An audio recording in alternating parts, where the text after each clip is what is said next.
que chacun examine ses propres œuvres.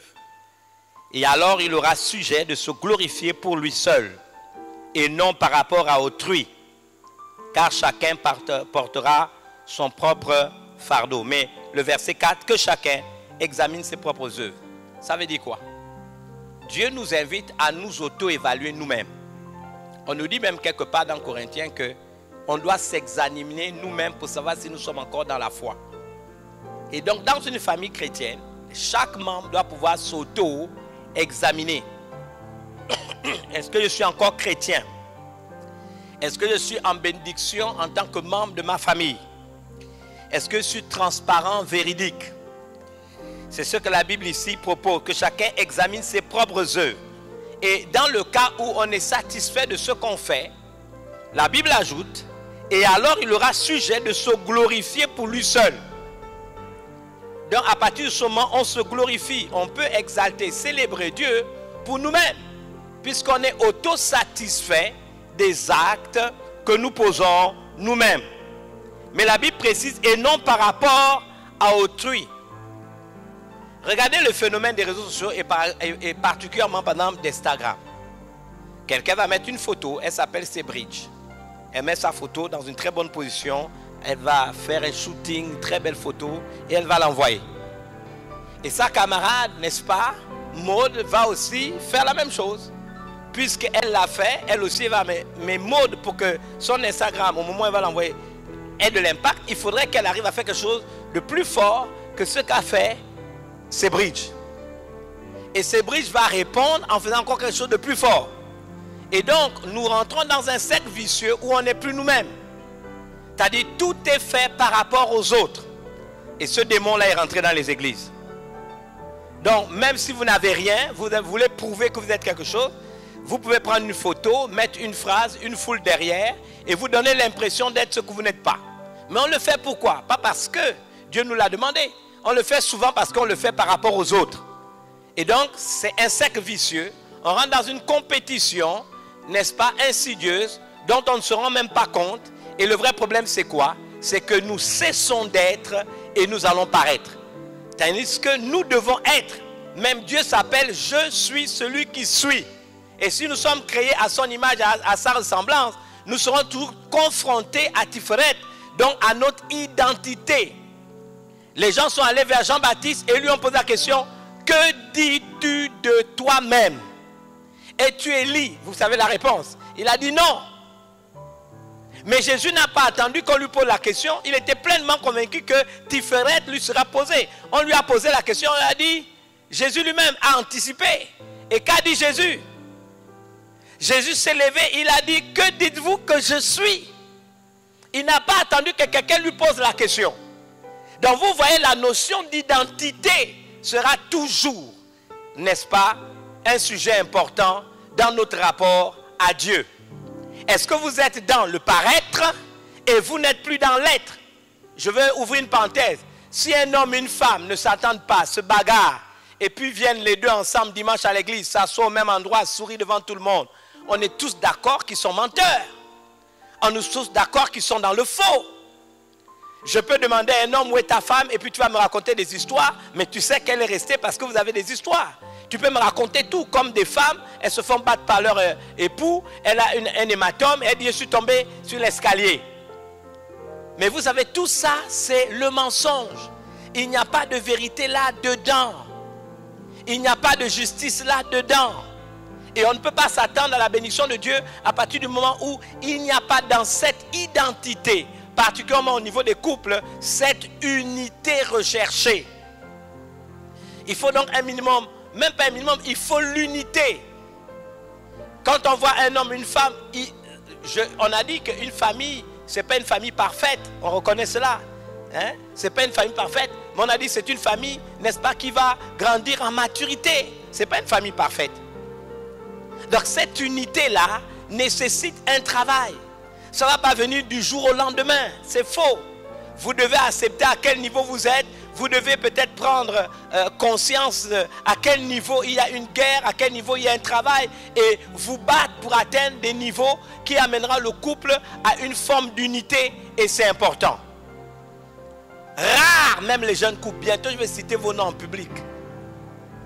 Vous n'attrapez pas la main de votre femme en rentrant dans le temple. Vous ne souriez même pas l'un avec l'autre. C'est comme s'ils en venaient à 40 ans de mariage. C'est-à-dire que vous voyez les mimiques des vieux couples qui sont dans l'église et vous pensez que c'est ça le modèle. C'est pas ça le modèle. Qui vous a dit que c'est ça le modèle? Ils sont rassasiés l'un de l'autre, ils sont vieux, fatigués. Et puis vous dites que c'est ça le modèle. Non. Vous êtes jeune. Vous devez profiter au maximum. Est-ce qu'il y a des gens qui m'entendent? Donc je vais terminer avec l'unité. La vérité. Donc il a dit colonne et appui. Si l'église est la colonne et l'appui de la vérité, cela veut donc dire que c'est la même exigence pour la famille. Elle doit être la colonne et l'appui de la vérité. Transparence, vérité. Pas des familles qui mentent. Un problème arrive à la maison, l'enfant a volé, la révérende prenait des exemples, ou l'enfant en grossesse, ou la fille a avorté, et puis on cache, on ne dit pas non, ça doit être connu.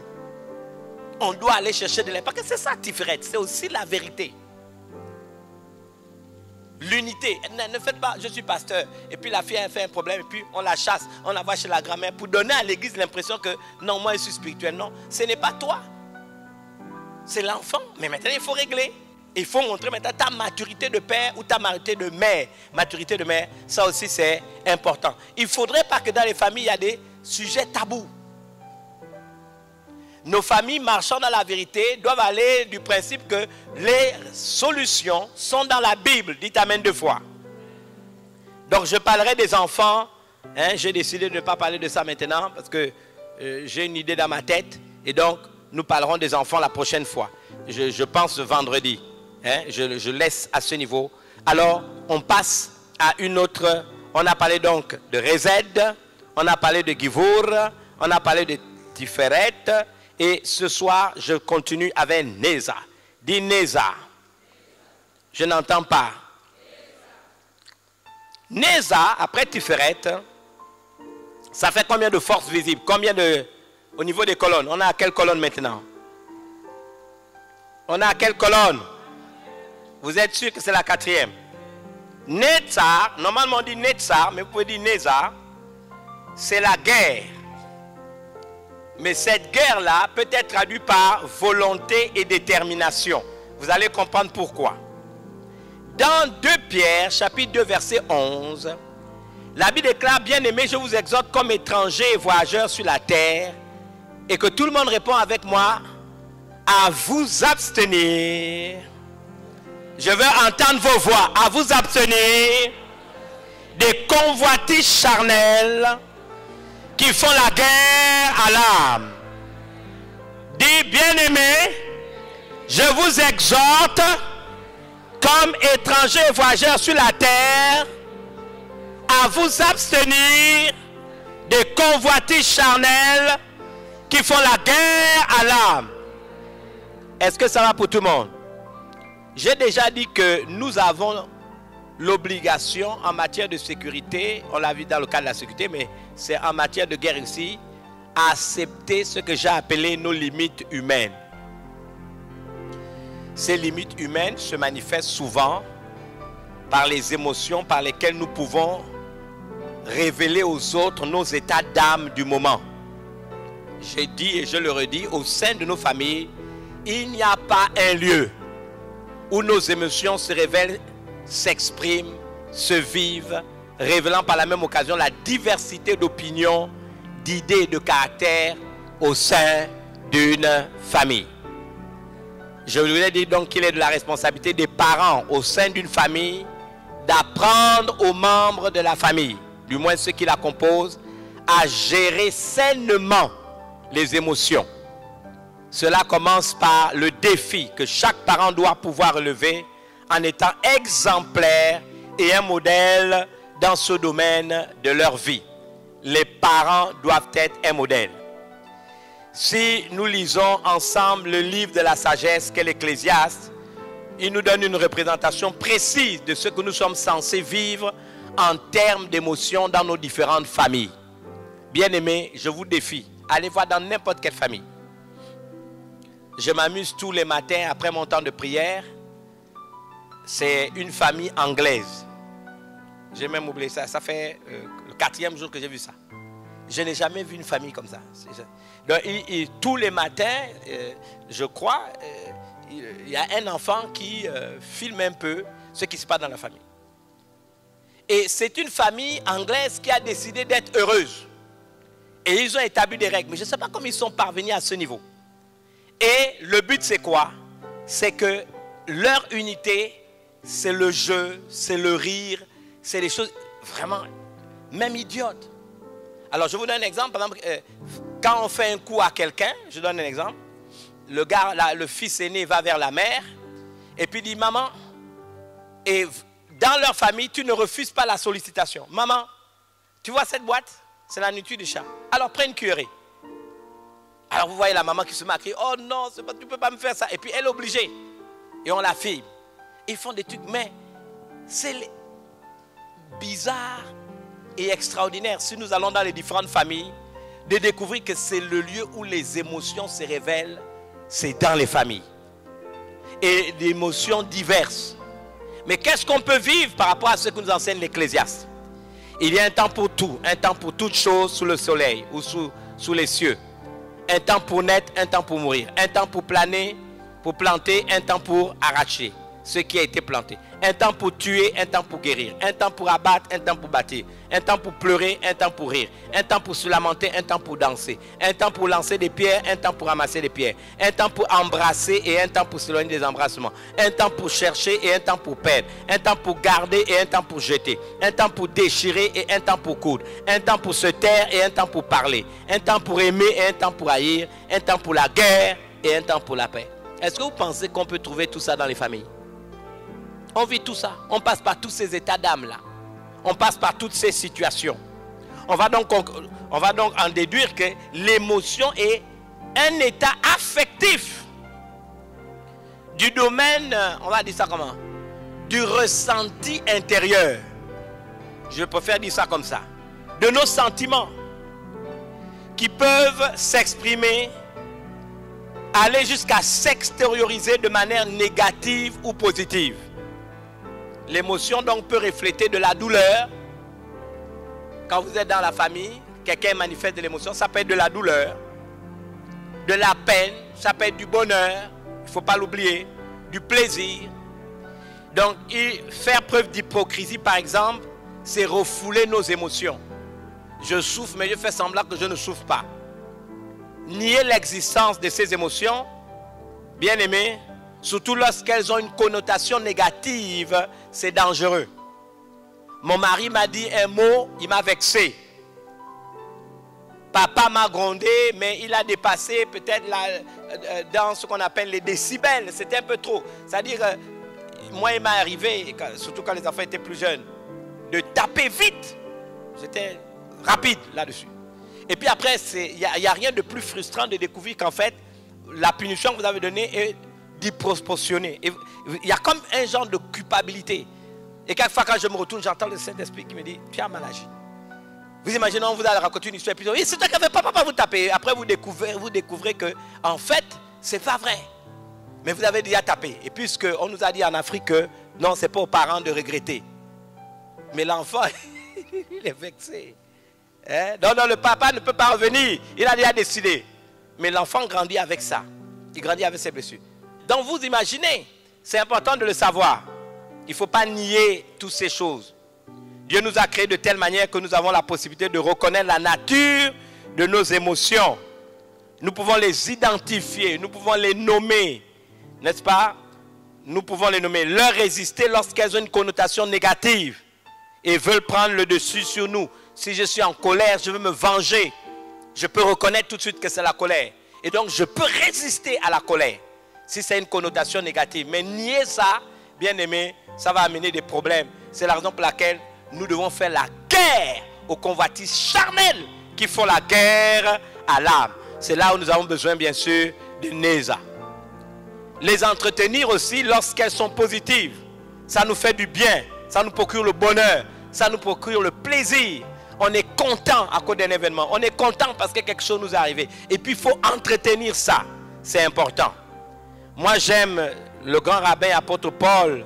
Vous savez, il nous parle Et peut-être même nous révèle la facette des émotions qui peuvent nous atteindre. Et j'ai pris ce texte parce que je vois que ce texte-là nous parle des deux natures des émotions que nous pouvons développer.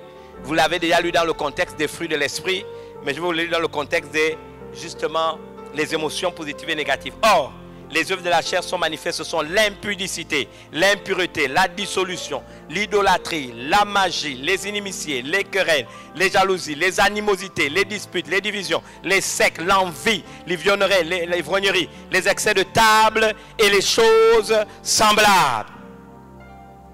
On a une idée. Ça, on doit faire la guerre à ça. Et il ajoute, je vous le dis d'avance, comme je l'ai déjà dit, ceux qui commettent de telles choses n'hériteront point le royaume de Dieu. Mais, il ajoute, il y a d'autres émotions qu'on peut développer. Le fruit de l'esprit, c'est l'amour. Il n'y a pas plusieurs fruits de l'esprit, il n'y a qu'un seul fruit de l'esprit. Le fruit de l'esprit, on n'a pas dit les fruits, mais le au singulier. Fruit de l'esprit, c'est l'amour. Maintenant, cet amour-là, voici comment il se révèle avec les pépins qu'il y a à l'intérieur. La joie, la paix, la patience, la bonté, la bénité, la fidélité, la douceur, la tempérance. Et il dit la loi n'est pas contre ces choses. On doit développer ça. L'amour, avec les pépins qui y a à l'intérieur. La joie. Il y a des gens, du 1er janvier au 31 décembre, sont toujours tristes. Ce n'est pas normal. Si tu penses qu'à l'église on ne peut pas t'aider, prends un rendez-vous avec un psychiatre. La joie, c'est la preuve de la vitalité divine dans nos vies. C'est la présence de Dieu. La Bible déclare que la joie du Seigneur sera quoi? Notre force. La paix. Bien aimé, même lorsqu'il y a des problèmes, dans les familles, tout le monde, qu'on identifie que l'affaire est partie, c'est l'affaire de toute la famille. Il faut se battre pour que la paix revienne. Vous connaissez, la Bible déclare que le faible dise quoi? Que le faible dise quoi? Bon, pour qu'il devienne fort, qu'est-ce qu'il doit faire? Il doit commencer à dire. Si la joie a disparu, écoute, prends même un film de Fernandel, lui de Funès, n'importe quoi qui te fait rire. C'est la vérité, je vous dis honnêtement. C'est une thérapie. Dès que la paix est en train de partir, trouvez le moyen. Allez dans la présence de Dieu, priez. On a déjà parlé des 6 raisons pour lesquelles on doit prier en langue. Dites amen 2 fois. Ça va vous libérer. Et puis prenez un week-end, détendez-vous, dites bon, je vais regarder 2 films de Fernandel, un film de lui de Funès. Vous allez rire seul. Vous allez voir qu'au moment où vous allez rire, mais il y a des gens, la paix a disparu et ils sont là. Ils serrent les dents. Les veines commencent à sortir sur les côtés. Et puis vous le voyez la semaine prochaine, la veine a encore grossi un peu plus. Et puis vous le voyez la semaine prochaine, vous dites, mais ça va éclater. La veine va éclater. Bien aimé, vous avez les armes. N'attendez pas, ce n'est pas Dieu qui va venir et puis il dit, bon, puisque tu es dans le trou. Non, il t'a donné, c'est de ta responsabilité. C'est l'amour qui va t'amener. L'amour pour Dieu, l'amour pour les autres. L'amour pour toi-même. Tu aimeras ton prochain comme qui? Donc si tu ne t'aimes pas toi-même, tu ne peux pas aimer les autres. Donc je suis dans la maison, la paix a disparu. Tout de suite, c'est ma responsabilité de ramener. Moi, je veux vivre dans la paix. Pourquoi je veux laisser, n'est-ce pas, un climat qui n'est pas paisible régner dans la maison? Je veux me battre. Dites amen 2 fois. La paix, on peut la ramener. Regardez, ne vous inquiétez de rien. Hein. Je vous donne une clé.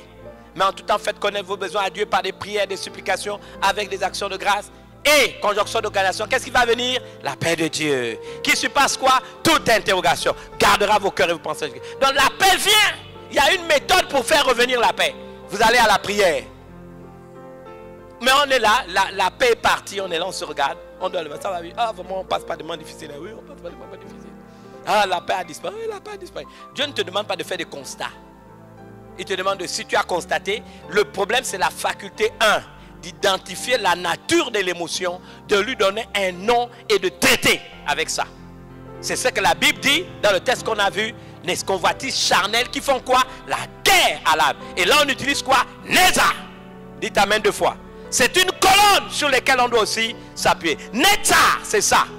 Ce qui fait la guerre à l'âme. On dit, la notion de Neza signifie aussi volonté et détermination. Donc on va être déterminé et on va avoir de la volonté pour faire la guerre, n'est-ce pas, à ces convoitises charnelles qui font la guerre à notre âme. Il dit donc, le pépin c'est la paix. La patience. Dis à quelqu'un la patience. Moi j'aime cette histoire de la patience. J'aime l'histoire de Daniel qui a prié. La Bible dit que tu as commencé à t'humilier, la parole est sortie. Donc la solution était là, mais il y a eu un combat dans le monde spirituel. Donc il avait besoin que de patience. Il a utilisé cette patience comment? En allant dans la prière. Alléluia. Et il a donné de l'énergie aux anges qui ont eu le dessus sur les principautés. La bonté, c'est quoi? C'est la mise en pratique de l'amour. Dans Éphésiens 12, on nous dit, soyez, n'est-ce pas, on dit, ayez de la prévenance réciproque. Dites prévenance réciproque. C'est quoi la prévenance réciproque? Je viens à l'église et puis je vois que quelqu'un est triste. Je n'ai pas besoin que la personne vienne voir moi pour m'expliquer ce qu'elle a. Je vais vers la personne et je dis ça va, mais je te trouve un peu fatigué. Qu'est-ce qu'il y a? Est-ce que quelqu'un m'entend? Je te trouve un peu fatigué. Qu'est-ce qu'il y a? Oh oui, tu sais, bon écoute, on va prier ensemble. Bien-aimé, un sourire, un salut, un soutien, c'est toujours important. Et dans la famille, c'est aussi comme ça. Les parents, soyez vigilants. Et même les enfants, peut-être papa est triste, maman est triste, vous avez remarqué quelque chose. Allez vers les parents, soyez prévenants. La bonté, c'est la mise en pratique, n'est-ce pas, de l'amour. La bénignité, la fidélité, la douceur, la tempérance, ce sont des choses que nous devons développer et nourrir. Donc il nous faut établir un cadre de vie spirituelle au sein de la famille et du foyer conjugal. Cela aura l'avantage de favoriser une relation intime avec Dieu, notre Seigneur Jésus-Christ, sa parole, sous la conduite du Saint-Esprit. Il faut créer cet environnement. J'ai vu hier Madame Piché, 162 ans. Et le journaliste lui pose la question. Madame Piché, 162 ans. J'ai enregistré ça dans mon téléphone. Alors madame, à quelle heure vous vous réveillez le matin? Oh, à 8 heures. Qu'est-ce que vous prenez au petit déjeuner? 162 ans, Madame Piché. Madame, comment entretenez-vous vos journées? Je fais du tricotage. 162 ans. Du tricotage. Le journaliste lui a posé 10 000 questions. Et à chaque fois qu'il lui demande, mais qu'est-ce que vous aimez faire? Elle dit, le tricotage. Donc elle est restée à tricotage, tricotage, tricotage. Le journaliste voulait la déstabiliser. Après il lui a demandé, mais madame, et le soir, qu'est-ce que vous faites avant de dormir? Vous allez être choqué. Vous voulez que je vous dise ce qu'elle fait avant de dormir? Je joue aux cartes. Je vous pose la question. La dernière fois que tu as joué au ludo avec tes enfants? Je suis tellement spirituel. Je suis spirituel, je suis pasteur. Chrétien est de nouveau parlant en langue. Bien aimé, on devait avoir en nous les chrétiens. Robert Liardon, quand il est allé au ciel, il nous l'a raconté, c'était un de mes profs. Vous savez, la première chose qui l'a choqué, c'est qu'il a vu le fleuve d'eau vive. Et il s'est mis dans le fleuve d'eau vive. Et puis il a vu Jésus. Et quand il a vu Jésus, tout de suite il a essayé de se faire spirituel et tout. Et puis Jésus lui fait ça, viens. Et Jésus lui sourit, viens. Et puis il est là, il vient, très spirituel, il marche lentement. Et puis Jésus l'éclabousse. Et en l'éclaboussant, Jésus attendait qu'il rentre. Mais le gars était tellement, c'est Jésus. Oh. Et puis non. C'est Jésus qui est en face de moi. Jésus l'éclabousse une deuxième fois. Finalement, il met la main et dès qu'il éclabousse Jésus, Jésus éclate. Et puis Jésus lui envoie, il s'envoie. Et puis il dit, j'étais étonné que Jésus joue. Parents, la dernière fois que tu as joué au ludo avec ta femme, tous les pères de famille, vous m'amenez votre ludo que vous achetez demain, ici à l'église. C'est fort, tu m'amènes ton ludo ici. Tous les pères de famille, moi je vous amène, d'abord nous on a des ludos à la maison. J'ai dit, c'est vous qui pouvez créer l'atmosphère.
bienvenue au club de la cinquantaine.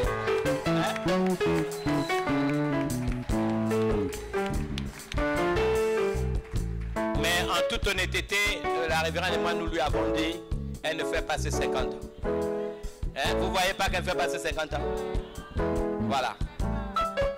Mais elle a dit qu'elle n'a pas rectifié l'âge. Même pas en ajoutant.